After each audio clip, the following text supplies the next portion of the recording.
Hello and welcome to the Matchbook Betting Exchange Greyhound Racing podcast. Of course, we are looking at all things English Derby related. I'm, as always, joined by the master, Paul Lawrence. Paul, great to see you.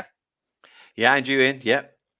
We have a lot to discuss. We're down to the final 48 in the Star Sports English Greyhound Derby. My old fellow always used to use the terminology when he was writing about the derbies. Third round in a major in golf is known as moving day. I think the third round in both the Irish and the English Greyhound Derby is very much moving day also. It's the first time that all the remaining competitors are in action for the first time on the one night. And it really adds some drama to it. Let's get into it in a moment. Before we do, just like to remind you again of that sign-up offer with Matchbook Betting Exchange. Insights 30, all in capitals. It's a £30 welcome offer. Bet £30, your first bet, and if it is a lose, you get it back in the form of a free bet. You can't be fairer than that. Insights 30.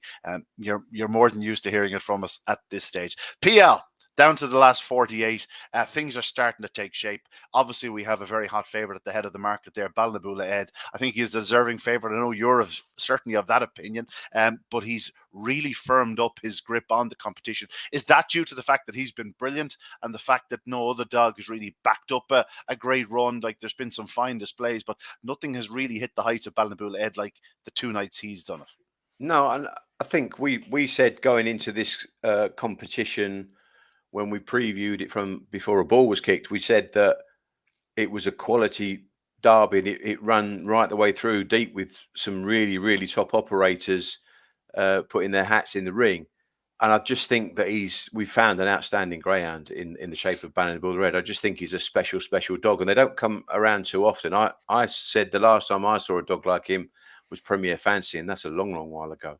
So I just think I think it's a very, very good derby. There's still some supporting acts to go with that that we'll talk about later. But yeah, he is going to be the star of the show and the one that me and yourself have both championed right from the word go. Yeah, it is early in the week. As you can see, there is a bit of a gap between blue and pink at present. Balnabula led 3.8 and 5. He'll settle around the 5 mark come Saturday afternoon before the action kicks in on Saturday night. He is a deserving favourite. Latoro, of course, that track record breaking display in the opening round.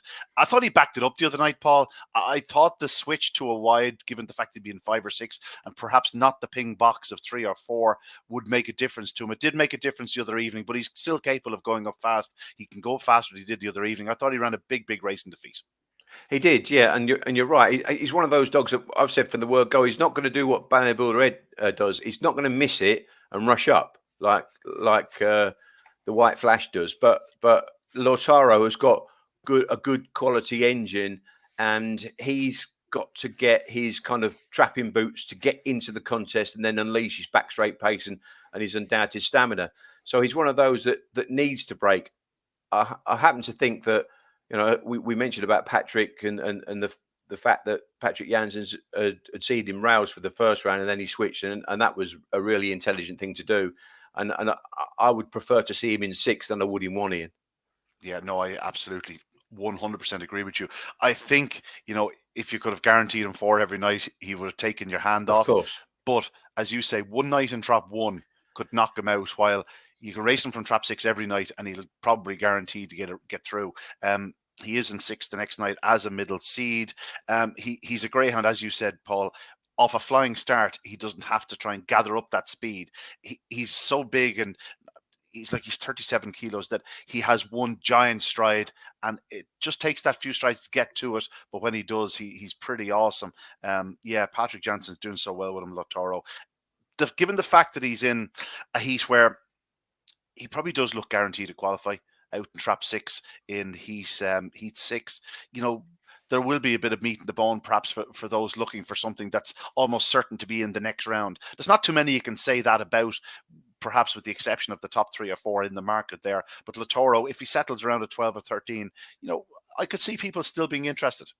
And I, for one, would probably be interested as well. I spoke to Harry Finley. Obviously, we're doing work with Lifford, and and he was quite keen on Lataro, and he like you thought that it was a monster run for him to qualify in the second round after actually not leading and getting involved in trouble. And that's the makeup of a good competition dog, Ian, isn't it? It's not like he's a one-trick pony where if he doesn't lead, he's going to fade away. He has got good all-round pace, and that obviously was displayed. You know, you don't break the track record being a moderate dog, so he did that in the first round. And Lataro is definitely a player in this derby. Yeah, what actually impressed me about the other evening was he had every chance to get unbalanced, but as big as he is, he showed great sort of dexterity and good balance to take that bump on the corner, ride it, and keep going forward. It's a lot, it's a real good quality in a racing greyhound. Kildare is next in there, Paul. Certainly of all the big guns, he has the draw in the next round.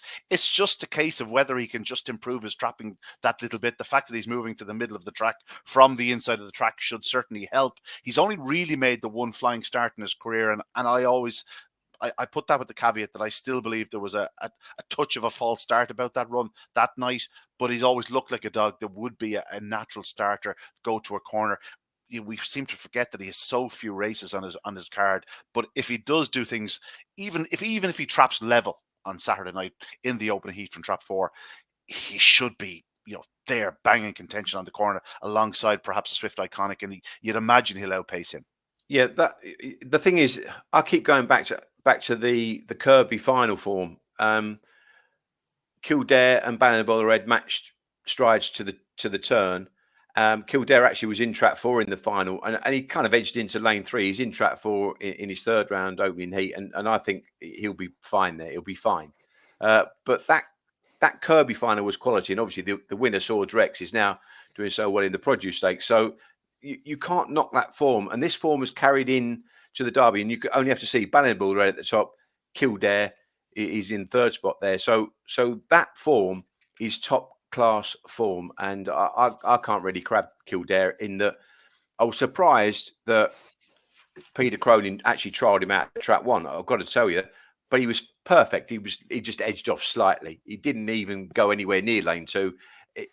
Kildare was fine, but the difference is he was probably just giving him the experience from the inside in case he got drawn in there, and he did twice. Exactly, he did twice, yeah. Ian, and he operated from the inside perfectly. But I'm the same as you. I just think that the switch to probably 3 would be his perfect box in that respect. It will fetch him out the boxes. He'll show his early and his class, and he'll go deep in the Derby. I'm sure he'll get to the final.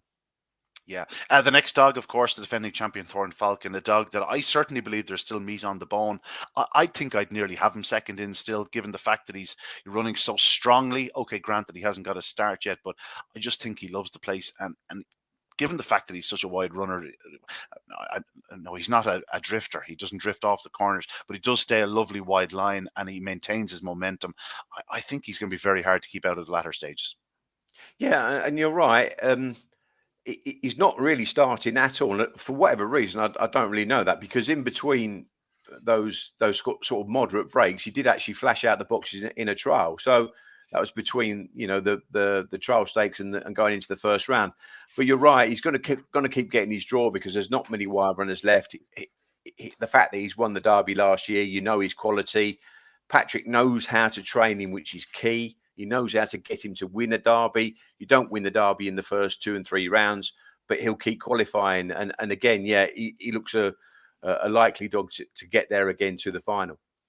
Yeah, Coppice Fox is in next. I'm surprised to see him there. I think he'll settle at a much bigger price come the weekend. Sing Along Sally, Romeo Magico, Barefoot Supremo, 3 very fast greyhounds, all running well. It was good to see Romeo Magico getting loose the other night, Paul. He did shorten up considerably coming home, but there's no question he's a stronger greyhound this year. He'll probably come on for the 2 or 3 runs, and I think we'll see a different greyhound from trap 3 the next night. I hope he traps, because if he doesn't, it could get pretty squeezy early. Sing Along Sally, she just continues to run so well and so consistently. She's got a very good draw the next night. Hard to see any of those 3 going out if they do things right. Yeah, I mean, you're right. Romeo Magico's not got a great draw, so he's going to need to be on his mettle. But like we just said with Kildare, the switch from 1 to the middle draw of 3 might just help him trap. But as you say, he's going to need to, because of the dog that was named after your father on his outside. So uh, it's one JT of Wexford, those yeah. JT Wexford. It's one of those, Ian, that he doesn't need to lead to win anyway. He just needs to avoid masses of trouble, really. And he has got involved in crowding and still flown home late. So he's a good competition dog, Romeo Majiko. Sing Along Sally, likewise. And yeah, Coppy's Fox is a dog actually that has surprised me, but I don't think he's out of it to qualify in the next round. So yeah, it's all bubbling up, and those at the top end of the market, I think, deserve to be there. Yeah, Coppice Fox, of course, he's in a 5 dog heat now. 5 dog heat. So every chance of qualifying, he ran well to run down Price's Jet last week. I'm putting that down to the fact that Price's Jet didn't really finish off his races as well as he could, rather than the fact that Coppice Fox, finished so strongly. Obviously, it could be a combination of both, but I was surprised the Price's Jet was picked up in the instance. Just while we're here talking about the outright update, I thought maybe of all those dogs, maybe Thorn Falcon had a bit of meat in the bone, and perhaps Barefoot Supremo still. Now, I'm on Barefoot Supremo at bigger prices, so I won't be getting involved, but I just think he's worth a little nibble. I think he's a dog that's going to be very hard to keep out of the frame, Paul. He's running with real purpose. Yeah, I mean, you're right, and he looks a good competition dog. I don't like his draw at all in the third round, and I've got to tell you, I really don't like his draw because Cape Cloud's in 4. It's going to go right across, and it's going to cause all sorts of squeezing. So he's going to need to just mind himself, if you like. But if he turns in a pitch, he will be finishing really well, and he'll probably be finishing best in this field. In actual fact, I was quite sweet actually on Mickey's Barrett qualifying there, because of the fact that Cape Cloud was going across. But you're right, Barefoot Supremo is a good competition dog, and the fact that he's done the 29.16 and then the 29.23 tells you that as well. So he's got that sort of consistency, if you like, to keep qualifying. Was there any dog that jumped out at you still at this point? I know we've discussed it ad nauseum as regards our anti-post selections from the start, and one or two that we added last week. Is there anything else that just caught your eye last week that you're going, well, there's still value there? A dog that could represent a bit of value. Yeah, Hello Hammond. I was really impressed with Hello Hammond, and again, he's the same. Actually, again. Paul trains Barefoot Supreme, Paul Hennessy, and he trains Hello Hammond, and then the both of them have got makeups where because they don't need to lead to win, and they need to just get that clear run early doors because they've got so much stamina.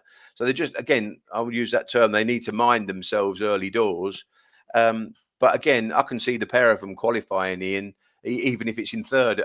And if you said to Paul and Susan now, you'd say, would you take third? They would snap your hand off. So yeah, it's not all about winning the early rounds. It's about qualifying. No, I think you're right. I think they would take your hand off for third spot with any of their runners. Obviously, enough at this point, it's all about qualification. Hello Hammond is currently around the 42 mark. So you're talking 40 plus. I think there's meat in the bone there. His performance last week was pretty staggering, to be honest, Paul. Incredible. Yeah. He showed good gears. I mean, we couldn't well, actually, you were doing the commentary on the watch along, weren't you, for the first round? Couldn't fathom that he was picked up. He led and he edged off, and we just didn't know what was happening. But maybe he's still learning how to run the contours of Toaster. But he did, he did really attack the kind of into the third bend last time, and he stayed like an absolute crazy. And you commentated on that as well. Nearly called Kilkenny Santi the winner, and why wouldn't you? Because Kilkenny Santi off the front, you'd need a stick of dynamite to get off, and all of a sudden the dynamite and the rocket came flying past him. So I think Hello Hammond has got gears. And again, we talk about qualifying. You're talking about those top ends where they're 10, 14, and maybe 17 for Thorn Falcon. 42 is enormous for Hello Hammond. Yeah, Paul Hennessy's been there. He's done that. He's won 2 English Derbies already. Price's Blake would have had not even as high a profile as the likes of Barefoot Supremo or Hello Hammond or Price's Jet when he came over. And be it he was a decent dog in the final, a decent price in the final, but a few shrewdies backed him on the night and on the week, and he was a much shorter price on final night than he had been like 5 or 6 days earlier. So, Paul Hennessy knows the time of day. He's been there, done that. He's won each of the derbies, obviously, on more than one occasion. So, yeah, I think they have plenty in their makeup. I'll tell you what we'll do, Paul. Let's take a look at the third round itself, because this is the nuts and the bolts of it. By all accounts, we can try and pick out our 3 to qualify in each heat. It might help there. We missed there. There was a comment there just for a moment. Morning, gents. This is from Gary Smith. Morning, gents. Ballinabula looks look no further. Keep the tickets safe, lads. I can promise you, we are more than certainly keeping those tickets safe. Paul goes down to his safety deposit box every morning and just gives them a little rub and says, "Goodbye, lads. Yeah. We'll see you soon." Thanks for that, Gary. On to the third round. Let's look at the heat by heat. The opening heat, Swift Iconics on the inside is perhaps the pace setter. Kildare out in 4. I think this fellow has the quality to match any dog to the corner if he hits the lids. Hopefully 4 will see him break that little bit faster. If he does, he's going to take some stopping. He's trading in around even money, slight odds on, Paul. He looks the one to beat, but again, he just want to be doing things right at boxes. Strong runners there, Dealish Frankie, Kilkenny Santi, Bocos Vieira, and of course Coppice Brewer on the outside. But I think the early battle will probably come down to 1 and 4. Yeah, I think that's a perfect reading of the race, and the fact that we just feel that maybe Kildare is going to break that little bit better in from that switch to a middle draw from the red, because if you remember from his first round run, he was beaten by Le Bonite, Pat Buckley's sort of unknown youngish greyhound, and I said to you at the time I was disappointed with that effort because I thought he would beat Le Bonite and he didn't. But he kind of put that to right. So now he's got that line of form where he's led and he's got beating Thorn Falcon 2 3/4. Doesn't read too badly, does it? No. So, and fastest run of the night and everything from trap 1, so he did plenty right the other night. And I can't get away from the fact that he was running well from 4 and 5 in Limerick in the Kirby. And I think again, we've sung the praises of the quality of the English Derby this year, but I think the Kirby was as strong as a race of a competition I've seen for a long, long while. And I think there's some special greyhounds come out of that final. So Kildare is one of them. And I think Kilkenny Santi will edge across for him. Dealish Frankie won't worry him, I don't think, in the early pace department too much. As you say, it's Swift Iconic. But I don't really think that Swift Iconic is a natural trap 1 dog either, Ian. So yeah, he'll be moving off a little bit. If Kilkenny Santi takes one and he's edging in and squeezing up Swift Iconic, I think there'll be a good lane for Kildare to operate from. And I think Peter Cronin will fetch him out. I think that middle draw will help. Gary Smith doesn't think Kildare will get a run. I think, Gary, you want to just go back in that study for all we can see. If he traps on terms, he'll have loads of room because Bocos Vieira is trap 7 and Kilkenny Santi's about trap, as you say, Paul, about 1.5. Yeah. Kildare.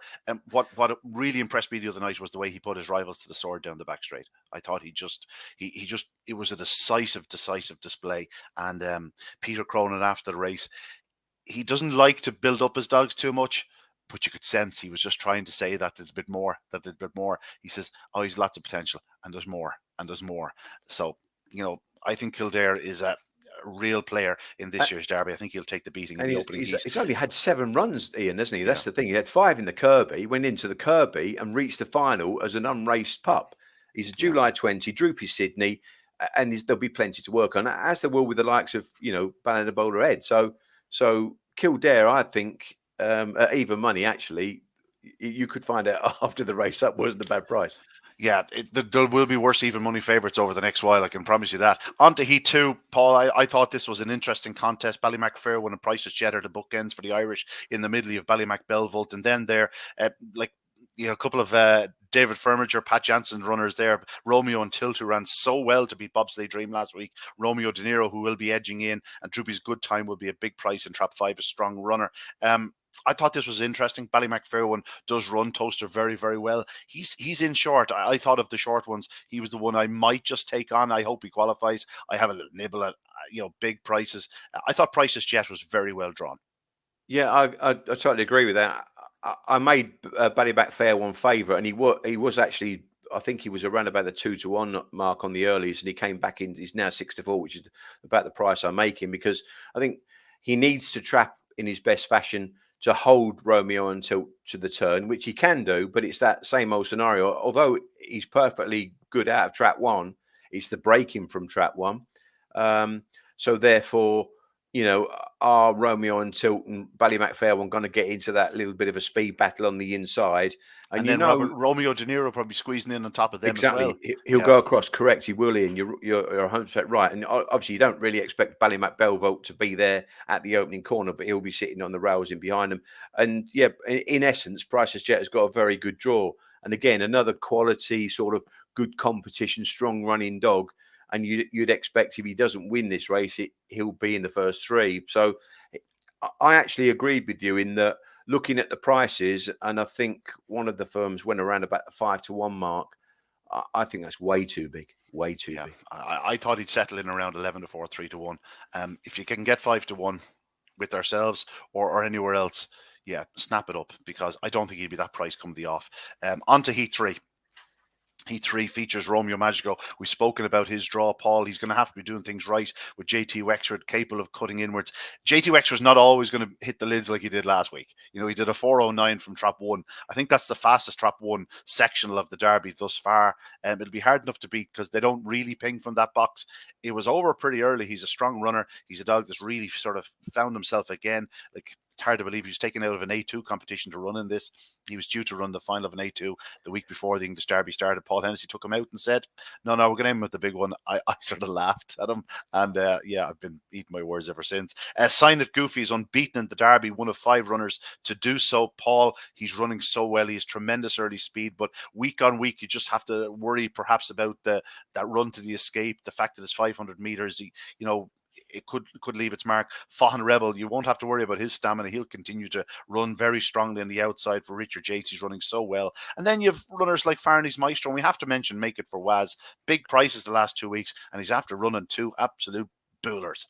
Yeah, she's been running well. I mean, at big prices as well for local handler Frank Gray. He operates on site, doesn't he? And to be fair, you got to tip your hat to him, because she was second in the first round behind Bocos Vieira, and he led early, and then she popped out last week again from track 1, both from track 1. I think she's going to have a little bit of a thorn in her side in Farney's Maestro. He's got a bit of early. As you say, Romeo Magico is probably the worthy favourite. I just fear for his draw a little bit. He's going to need to trap and mind himself. The fact that JT Wexford, you mentioned there, popped out from track 1, you actually think, well, surely he'll pop out of track 4 then, because he did in that so. A2. But I'm afraid that's not the way his career works. I know you know him too well, I guess. I know him too well at this stage. But the fact that he did that in the Shelburne heats, in his A2 heats, he pops out of 4 and he dive straight for the rails. I accept he's not guaranteed to do that again, but the fact that he's drawn the middle and he can do the 4:09 over the line, it's not impossible for him to do it again. That's what. But it could be that the traps will open, he'll break moderately, and he won't bother Romeo Magico anyway. And all of a sudden, then the rest of this field is a world of pain if he gets anywhere near the front. But yeah, I think all things being equal, draw wise, I've gone with Sign It Goofy myself, and maybe even Form Rebel. I think he'll qualify from a good makeup. But I spoke to John Mullins. Actually, we went there for the trials to watch Pat Buckley's dog's trial on the Tuesday before the Derby. And I spoke to John Mullins and Brian afterwards, that works for him, and they went through their runners. And I said about Sign It Goofy, I went, he's a bit of a sprinter, really. Well, he's already won over 500 metres, I went. And that kind of took me aback. And when I went back and looked through his form, I thought, well, they think this dog's getting a little bit stronger now. He's a magical bail, so there's no reason why he wouldn't stay, really. And to be fair, he's got the 29-36. A dog who himself loved Toaster, Magical Bale. Exactly. So this dog's running well. And again, he's got a good makeup in his third round heat.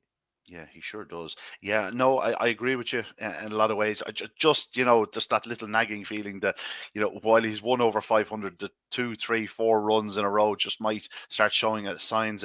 He still probably has a little bit of finding the clock. If Romeo Magico does produce what he's capable of, you'd have to believe he's a 29 Greyhound round Toaster. That's going to be very hard to pick up. But again, that's very much dependent on getting the run early. I do tend to agree with you from the draw. The eye is really drawn to the bottom pair. Given the fact that perhaps Sign It Goofy won't be as strong, I might just say the Fahan Rebel represents the value. But from my own point of view, I can't oppose Romeo Magico, so I might just. It's a watching brief for me. You can play the fancy prices about the bottom two, Paul. I On think, to Heat. yeah, I Go think on. I think that assessment is spot on. Yeah. So let's Yep. move on. Yeah. On to Heat 4. We've got some good names here, of course. A certain Thorn Falcon out in trap 6, waiting for him to find his trapping boots. I'm sure Patrick is rooting around the kennels at present, trying to find them and make sure they're the proper fit for Thorn Falcon. Sing Along Sally is running so well, although perhaps signs that she doesn't quite run Toaster as well as she has run other tracks thus far. I think she's a lady that can adapt, and I think she's still a big player in this competition. Sign at Ace, I thought, ran so well last week to hold off Antigua Cuddles, but he did a 406 from trap 3. If he does a 406 again, he's going around in front. Simple as that, Paul. Glengar Scholar, I think he'd catch pigeons. I just, there's just one or two little, I just like to see him get out, get loose, or get to the front. That'd be my question. Headford Michael be a big price. Darren Estafa Boss, for all that he won very well last week, will be a double figure price as well, you'd imagine. Yep. It's an intriguing contest. Sing Along Sally is probably a worthy favourite, but just after 5 strides, you might be of the opinion I'd like to change your mind. Yeah, it's just one of those. But I've got to tell you, even on the Kirby final card, she'd had a fair bit of a layoff. She was drawn in trap 2 then, and one Park Blake was drawn in trap 1. And I thought there's no way on earth she will get round Park Blake, and she did. Yeah. And she can bingo. She can bingo break. She can bingo. And if she right. hits that third bend in front, forget about it. She kicks again. And you're right, and that is the key to the race is her starting. I think from trap 2 she'll stay straight. Always thought she wanted to be drawn inside.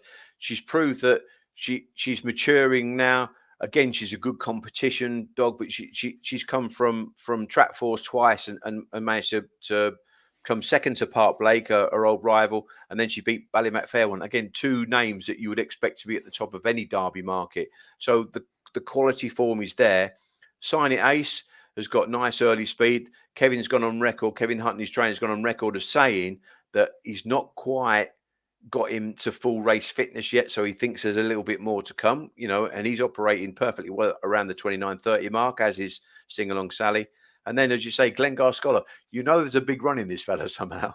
There's a big run. Paul, I don't know what he'll settle at. You imagine on the exchange, he will definitely carry a tenner of my money, because some is going to go, and I have seen him do it some night.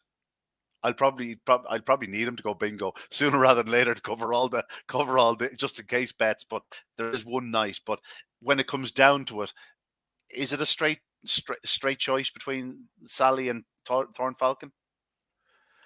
I think the market suggests that, although Sign It Ace is going to have supports, because, like you say, you can kind of envision the trap rope and go and smash out a 3. And if she just misses it half a beat, then she might get just trapped in behind him a little bit, because I think he'll stay fairly straight from 3, but he will cut the corner. But yeah, it's just one of those where, again, a safe way of playing it could be maybe just be with Thorn Falcon, because he's going to get a clear run. Darren the Safa Boss is going to move into lane 4. Thorn Falcon edged in a little bit. It's the first time I've seen him do it last round. I've got him lane 5, 5.5, like that. But normally he stays out pretty wide. But he'll mind himself out of trouble there. And second season Greyhound, when they have room, they make most of it. It's like we remember Dearjet Sydney in his Derby year. You were expecting to cut in on every night, but when there was dogs there, he said, "No, I'll stay where I am now." And Sing Along Sally did something like that in the opening round as well. They do get wiser. There's no question about it. Correct. Yeah, you're right. What price do you think Thorn Falcon will settle at? I think there'll be takers. I think he'll be under 3-1, and you can get bigger than that at the moment. So I'd be to be honest, Paul, I genuinely think he'd be closer to 2-1. I think there'll be a weight of money for him. You could be right. I mean, there's so many ways of looking at this race, because Sing Along Sally quality, Sign It Ace quality, Thorn Falcon, the Derby champion as he is at the moment, he's still got to knock his crown. And Glengar Scholar is no back number if he gets it right at the start. I think Darren Asafa Boss has got a world of pain to clear all that speed. and Headford Mike, he'll be on the back foot, and again, there'll be another one. They'll take third now, but yeah, there are 4 good quality dogs in this race, and any one of them could win it. Yeah, make your choice. I've gone with Sing Along Sally. Yeah, okay. I think she'll trap, and I think she'll hold Sign It Ace to the turn. That may sound crazy, but I don't think, as I say, if you can hold Park Blake to the turn, Ian, no, that's fair you can enough. hold Sign It Ace. Yeah, no, I understand that. I think it'll end up being a watching brief for me, because I probably won't get the 10 I want about Glencar Scholar for my 5er. I think I'll end up leaving it alone. But if they do go 10, trust me, I'll take a bit of that. Okay. And I'll probably be regretting it after 4 strides. On to Heat 5. This is going to be a race of 2 halves, Paul. It's going to be a race of 2 halves in more than just one way. It'll be, in the first 3 strides, it'll be a half. The inside half will be going that way, and the outside half will be looking to stay where they are. And then in the second half of the race, you'll have the early pacers perhaps coming back to the likes of Barefoot Supremo. And, Mickey's Barrett has shown that he's very, very plucky. He can get involved in the closing yards. I think this is a really interesting heat. Obviously enough, Barefoot Supremo is priced on the fact that, not that he needs to get a clear run early, but that he gets a clear run into the back and then he gets running at them. I think Cape Cloud in and around 3 is big enough. He could find himself 2 clear into the back straight. And on the outside, I thought Ninja Kerry was actually a big price at around 8. I thought it ran okay last week. It was very close to going around, like, really on the pace. Got crowded first and then got crowded again at the third bend. But I do think there is a run in him. It's just a case of whether they'll arrive in this year's Derby. But it's a really interesting heat. Obviously, Cape Cloud has gone straight for the fence, Paul. Yep. Spinosaurus won't be too shy about edging inwards either. So things could get pretty tight early. Yeah, definitely.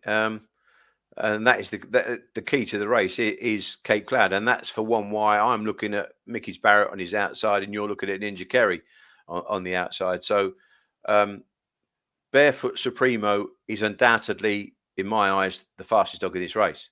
But it's whether you get the clear run or not, and the makeup of this race suggests that he might not just quite get the best of runs. So I did consider Ninja Kerry. I've got to say that I did consider Ninja Kerry. Ninja Kerry isn't really breaking brilliantly well, but he's showing a fair bit of early pace. Now, I'm going back to past dealings with Ninja Kerry in Shelburne Park, going up very strongly against really top class greyhounds at Shelburne, and I'm just waiting for it to do it again. I must admit, I mean, although I backed Romeo Majiko last week, I did consider Ninja Kerry even last week at a double digit price. I nibbled at 16 or 20 last week as well. So I'm not against you at all. I just feel that only good things can happen to the outside pair. Yeah. So Cape Cloud is. I mean, we could afterwards go, well, we knew Cape Cloud had lead, so why didn't you tip Cape Cloud? But I just think, if he doesn't break at his best, he will definitely be going across miles, so he could squeeze the whole field up. And I actually think there is a better breakout of Mickey's Barrett as well. And he's one of those dogs that's probably only ever going to just do enough. But the makeup of the race, he's got gears, the dog, and again at the price at 5 to 1, I had to play. So yeah, this is one of those races, Paul, where your wealth of knowledge and depth of experience sometimes plays a trick on you, in a sense where, well, it's obvious 4's diving for the inside, so back the outside pair. Yeah. Ignoring the fact that 4 is probably going to go around 3 in front, he'll probably clear the inside 3, and you go, oh yeah, I forgot. Yeah, that was always likely to happen. Do you know what I mean? Yeah, of course. It could be over after, well, not over, because Cape Cloud, he's very much a greyhound that wants to dominate, and he's a very much a better greyhound when he is allowed to dominate and dictate. If he does leave all that room, there's something like Mickey's Barrett or Ninja Kerry could easily find themselves challenging him off the second bend. But if he does hit it like he can, and I don't believe the 424 last week, it was certainly to the eye a lot faster than that. I don't know what was wrong. Maybe the tripping mechanism or something. There was something early in the night that a few of those heats, just the sectionals didn't sit right with me. But I tend to agree with you. We can talk all about the inside trio or the outside trio, but the Barefoot Supremo will probably land on the line late, and Chin is at 6 to 4. It's very interesting. Yeah, it's the type of race where I could end up nibbling 3 dogs, one at a massive price, and hope that that lands and the other two covering your stakes. That's it. You hope that 4 doesn't go wallop and go clear, and you probably hope that Barefoot Supremo isn't going to get the cleanest of runs and he'll just run on late. But it's one of those. It's a big scenario race, isn't it, Ian? And then there could be any scenario. But I've just gone with what I perceived as a bit of value at the time, and I went with Mickey's Barrett. Yeah, I'll go with Ninja Kerry. So we're both hunting the same thing. We're hunting with different dogs, right? On to Heat 6, where this is all the UK, and it features the track record holder Lothario. It's a race, Paul, where there's not what you'd call an abundance of early speed. Sign at Denver and Infield Trojan sure to go up well on the inside and traps 2 and 3. Lothario, I think he's gonna be a lovely pitch on the outside, and I think he'll probably justify favoritism. Yeah, I mean, I've got Sign at Denver. He's running really well. You know, he obviously he won the Laurels. And exceptionally well. He beat Lothario in the Laurels final. But I actually think that Lothario probably likes Toaster better than he likes Perry Barr. Yeah, I think so. So, yeah, and obviously he's broken the track record in the first round. He's always had a one of those sort of profiles where he'll do it one day, and he did. And whilst I don't feel that he's necessarily suited to trap 6, it's all about the makeup of the races. And I think with Milton now sort of being a slow breaker and probably moving into lane 4, he's got a fair bit of room to operate. And he's, as you say, he's a big dog. I can't see him really getting a touch on the outside. So therefore, he's going to use his power and his pace to good effect. Whereas I've got a theory that Infield Trojan is a dog I really liked, and from the first round, I had a really small bet in him, too small really at the price, but he's got nice early pace. And they are going to clash, though, are they? 2 and 3. I think they could clash. Yeah, I think they could. I saw your Derby lanes, and when from 4 and 1, they met pretty early. Only Denver was in front of Trojan. If they break sideways, they're only going that way across each other. Yeah. Okay. So that could be the scenario. Savannah Bow, I want to mention, Paul, because his card last night, look, middle to rails, finished well, finished third, beaten 3 lengths to Sing Long Sally. Doesn't tell the full story. Like Emily's Jet was a clear third down the back straight. This dog came out of the clouds to pick it up. He absolutely hammered home. He's clearly a greyhound that just continues to progress. He's very strong. If there is a clash between 2 and 3, and let's say Lothario does miss at a beat, he could be a player at a price. He could, and Palaman, he was looking for the sort of the strong runners in the Derby. He was looking at the Kilkenny Santis and the Hallow Hammonds, and this was another dog that he mentioned, Savannah Bone. A lot of judges have put up this strong running type of greyhound to win the Derby this year. I just think the danger is he'll get taken off his feet, and whenever he gets deeper in the Derby, although he'll keep qualifying in third, I think that's all he's ever really going to do, because he won't be back running the likes of Lothario. There's no chance of doing that. So he might be more of a place bet, Ian, in this sort of thing. And that's something that, is always worth looking at, because what is he, he'd be double digits in the win market. He could be a 4 or 5 to 1 chance. And they often price the place market on percentages rather than the actual likelihood. Where a dog like that should be 2.8, 3 to place, rather we could end up being closer to 4. Yes. Yeah. Correct. I understand. Yeah. I'm a big advocate of the place market. I have to tell you, I think there's real value to be found in it. We'll move on. Firstly, are we both nailing our colours to Lothario in the circumstances? Correct. Yeah, very hard to beat. Yes. Yeah, I think very hard to beat. In terms of the best bets, he's probably one of them if you're not afraid to take on a short price, or if you're not afraid to back a short price one. Speaking of short price ones, our buddy Balnabula Ed is racing from Trap 5 in Heat 7. Obviously, he has some sharp starters on the inside. Aussie Captain, Bocco's Belly, even Bobsleigh Dream can go up well. Narcos to Gray's been going up reasonably well. Black Rose Tigers on his outside, but I think we're both in agreement that Balnabula Ed can break a little bit better than he has done his last 2 starts. Even if he doesn't, if he gets a clear run into the corner, if nothing crosses him, he's just going to probably have too much gears for them. Isn't that the way we both see it? I think it's strange that a lot of people, we recognise this dog as being a fast greyhound for a fair while ago. Now, again, we mentioned about Lothario. He broke the track record. Patrick always knew that he was a quick dog.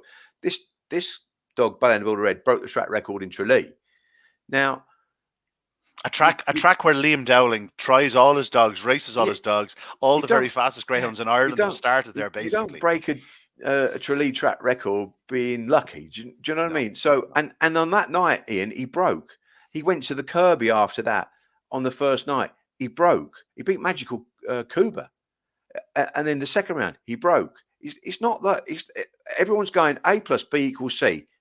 I've seen him twice. He hasn't broke, so he can't break. Of It's course he can also a break. very different mechanism in the UK. You know, your traps open as the hare passes the lid, whereas in Ireland, by the time the hare passes the lid, it's already 45 degrees open. So it's, it's a case of acclimatizing. Of course it We're is. hoping, Paul, that he gets to the final and that he does his 4:06 in the final. We'll be happy. He's done 28.97 twice, missing his break. So, the dog is a fast dog. And it's all right. Listen, everyone's got an opinion. They're entitled to opinion. But, But they're like wrong. someone... They're wrong. I You're said only that short to of saying that, Paul. You're I only said short that of to saying Paul that. Edinworth once. I said to him, everyone's entitled to opinions, just that yours is wrong. You're right. No, listen. Looking for the value in the race, Aussie Captain and Bocco's Belly, Kennel Companions in traps 1 and 2, both capable of going a fast. Bobsleigh Dream, she missed it last week. It wasn't her best run. It was probably a little bit more flat than we've seen from her. I'm still waiting on her to do. I think there's a colossal run in her. Yep. Whether it's going to happen on Saturday night, I don't know. But there are options outside Ballinaboulade if you wanted to take them on. For me, I'm not going to be taking him on, but if I was looking for the bit of value, perhaps, I think it actually might be Bobsleigh Dream rather than the Inside Duo. Yeah, well, the thing is with Bobsleigh Dream, she's another strong running quality greyhound that did she break the 570 clock at Yeah, Tralee? 30, So 40 she did. Yeah, yeah, unbelievably fast. but she did that from track 1, and she probably wants to be drawn 1 or 2. I fancy she's got a little bit of pace around her here. So again, she's another one that's got to mind herself. But you're right. If she pops out and she gets any kind of run on the outside of both Aussie Captain and Bocco's Belly, who've both got their degree of early pace, then she'll get into the contest. Narcos the Great is probably an early pace type that really can't lead this race, and Black Rose Tiger on the outside is more of a staying type of greyhound that once he gets behind might just struggle somewhat. So yeah, all things being equal, Ballinaboulade Red will just do his run from that sort of lane. He's sort of lane 4.5 to 5, isn't he? And he's quite happy. Yeah. A lot of his career, he's had track 5, and he seems to operate well for me. He runs the bends to die for. Yeah. He's just, and you said about Kildare, how he's starting to learn and run the bends now. They're the same type of greyhound. When these dogs show that early pace and they get clear daylight, there's just poetry in motion. And as a greyhound purist, this is what you want to see in greyhound racing. The 2 or 3 runs around Limerick where he found traffic have really stood to him. He edged in a couple of those nights, found the traffic. Now he seems to be waiting, getting around the dog, and when he has the room, moving back in.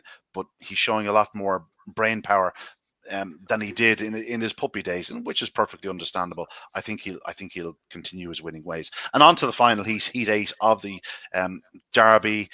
Trump's Benefit is unfortunately non-runner. It's a real shame for his connections. Really, really, enthusiastic greyhound people. Trump's Benefit is a non-runner, unfortunately. Hopefully, we do see him back in the track in the future. But it's an intriguing contest all the same, Paul. Real quality on show here. Like each of the 5 runners is more than capable of winning this heat. Yeah, and the early pace again is probably drawn off the fence, isn't it? In the shape of Antigua Cuddles, she's been showing nice pace, and I was really impressed with her to run down Sign It Ace to half a length. Burnchurch Mick though is the key to this race, Ian, because he will be going straight into lane 1. Yeah. And he can ping. He can start better than he has been doing.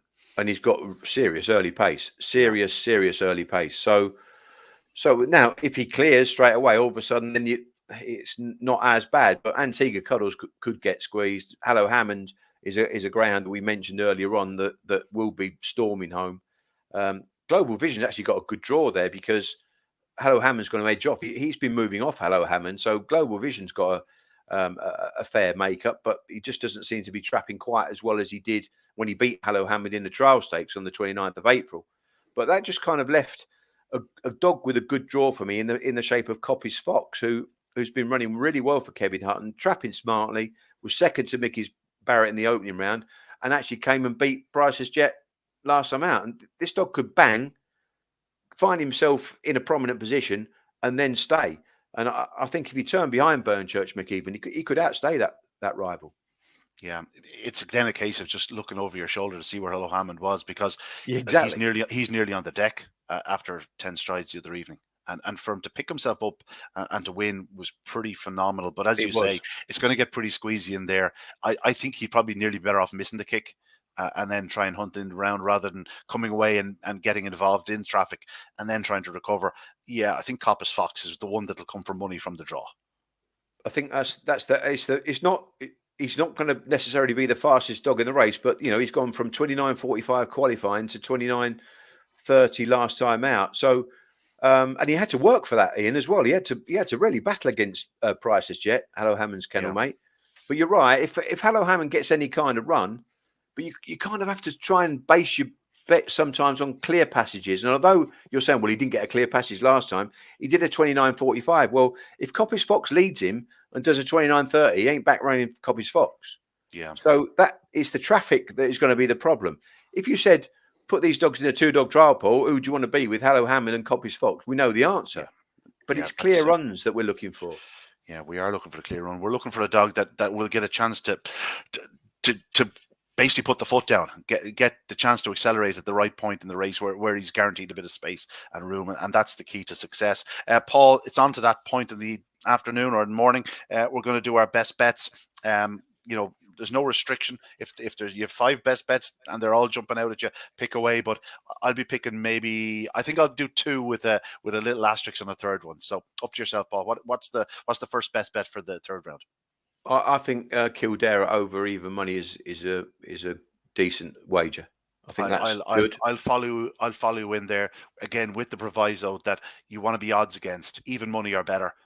That's more than fair about Kildare. Next one would be Lataro, the same. I think he'll be slightly bigger price than Kildare, so I think there's no danger he'll be over even money. But I think he'll win.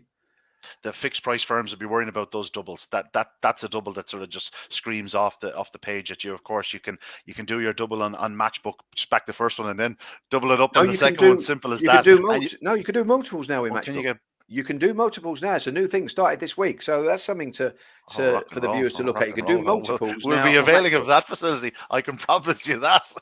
Paul will be getting the slap in the back from the Matchbook guys in the behind the scenes.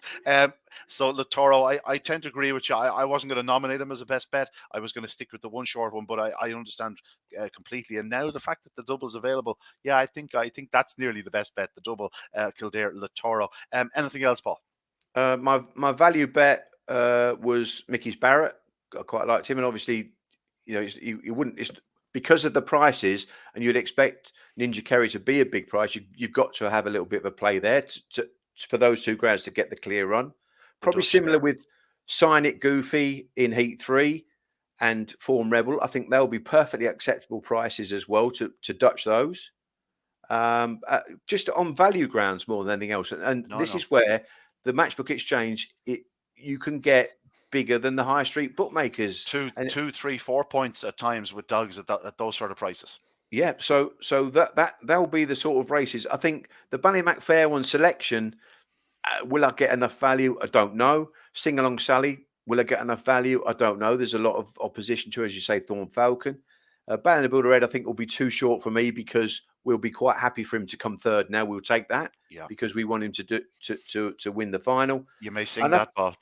I think my one and only other value bet would be Coppice Fox in the last heat. So again, I think he'll be. I would advise you take that early. I think he'll come in for sport. And my value bets, as I mentioned, Kildare, anything over even money. I think Price's Jet represents real value from his draw. I thought he ran very well to the third bend the other day. Obviously, he's a bit of a shock that he's picked up, but have no doubt he'll be plenty strong enough to win any race in the Derby normally. I think you can forgive him for that run. I'm tempted to say Ninja Kerry. I am tempted to say Ninja Kerry, but what I'll do is I'll add to you with the Latoro, with the view that you maybe double him up with Kildare. Okay, Yeah. I think we got a few winners last week. I don't have them on hand, but I think we did manage to pick a couple. But a lot of action left in this derby, Paul. It's another fascinating week ahead. It is, and again, we hope that the cream rises to the top because it is an exceptional derby this year, and we'll all be rooting for Ballinabula Red. Yeah, best of luck to everybody, but especially Ballinabula ahead. Okay, that's it from us today, Paul. Best of luck. Thanks very much for all your input. Again, folks, don't forget that £30 welcome offer. Bet £30, get it back as a free bet if it loses. That's your first bet, and the bonus code there is Insights30. But that's it from us this morning on the Matchbook Betting Exchange Greyhound Racing podcast. We'll see you next time. Best of luck with all your selections on Saturday night.